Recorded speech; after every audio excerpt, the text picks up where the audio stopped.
This is the real deal. It's my story, and I'm sticking to it. No, so I posted that video yesterday, the documentary about various and sundry venomous snakes.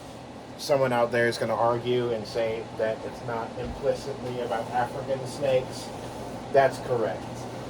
It is not implicitly about African venomous snakes. I apologize. But large portions of it were filmed in Africa, so it stood out to me. And in saying that, the reason they stood out to me is because those of you that know me know that I spent a reasonable amount of time in southern Africa. More than the average person that keeps and breeds crested geckos for a living. You know what I mean? I've done a lot of field work all over the entire bottom half of that continent. I've seen a lot of it, so let's just say that. And one of the people that I've met along my travels, and trust me, I've met a lot of people, I don't remember them all. I don't remember the names of a lot of the places I've been because it's not been memorable. One of the guys, I was going to say bloke, and then in my head I went lekker oak, which is Afrikaans terms. But there's Donald, so yesterday in that documentary, Donald Strydom is in there. And Donald Strydom was a no-nonsense guy, great herpetologist in every meaning of the word. Ran a really, really tight ship, and he had a reptile zoo in Hodes Pruitt, which anyone who knows South African herping, they know of Hodes Pruitt, the little oasis in the middle of nowhere. And Donald Strydom had his facility there. And as I said, he was a no-nonsense guy. You see him in the documentary, and he was jacked. I found out, I think last year, that he had passed away, like within the past couple of years, which I was kind of saddened to hear about. He lived a very healthy lifestyle. And part of what I was going to say about him that makes him so memorable is in order to work in his facility, you had to get there like early in the morning. It was like early, like 4, something like that. Maybe it was 5, but I think it was like 4. You get there, you shower, you get changed, and you go for a run, like as a group. The whole lot of you, Donald as well. You go for a run, you come back, you shower, eat breakfast as a team, and then you piss off to work. Which my field partner and I went to his place quite a few times, and we used to joke about, like, oh, we could work at Donald's place, and then we would both point out that we're fat. And trust me, like, I've gained 10, 12 years worth of fat in this time. Actually, more than that, which is crazy. I used to be quite fit in those days, believe it or not. Yeah, so Donald was an exceptional man. Probably the safest snake handler I've ever seen in my life. And just a really cool guy. Really, he had his days planned down to the second. Which I always thought was really cool. My experience in Africa, for the most part, was like kind of, I don't want to say la-di-da attitude, but like there's an expression in Afrikaans, now, which means like I'll get to it when I get to it kind of thing. I'll get to it, but like it's not. I'll do it now. Like not right now, but now.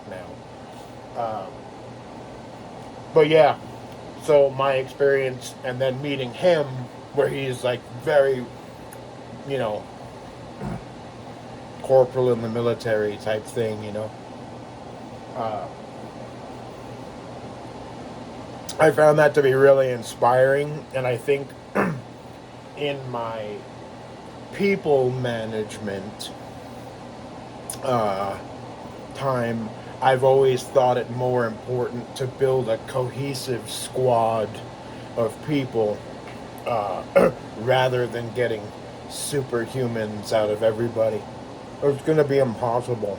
But you get everybody to work as a team, and many hands make light work.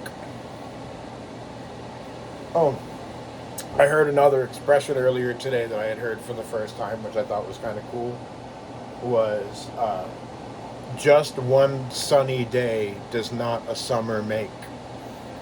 And he was talking about,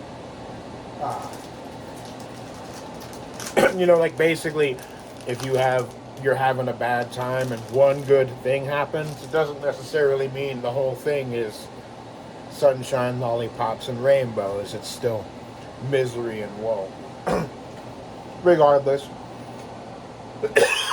I wanted to share that little tidbit about Donald Strydom. You weren't going to tell him shit about Black Mambas, I could tell you that. And yeah, quite sad to hear that he passed away. But,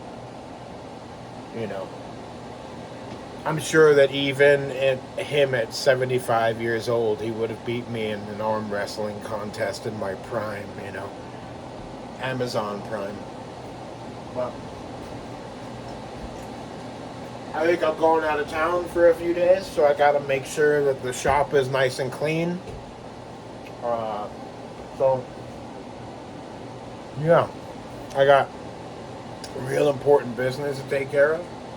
And these fig bars are fantastic. This company is not a sponsor, but yo, Nature's Bakery fig bars. Woo! Should be a sponsor. Okay, I gotta get to work. I got here late today, of course. I thought I was gonna have a ride, and I didn't. Took an Uber, 5 minutes late, but now I'm waffling. I made coffee, got myself ready for the day. Got to do some cleaning. Got to feed adults today, and then tomorrow I'll be here for a few hours. I'll be cleaning tubs, and then flexing my muscles. Look at that. Ooh. That's what I'm saying. Sponsor me those fig bars. Nature's Bakery. Give me those fig bars, or I'm going to get out of control. Also, Kershaw. I'm giving you product placement. Everybody, you need a good pocket knife. You want something that's made in the USA?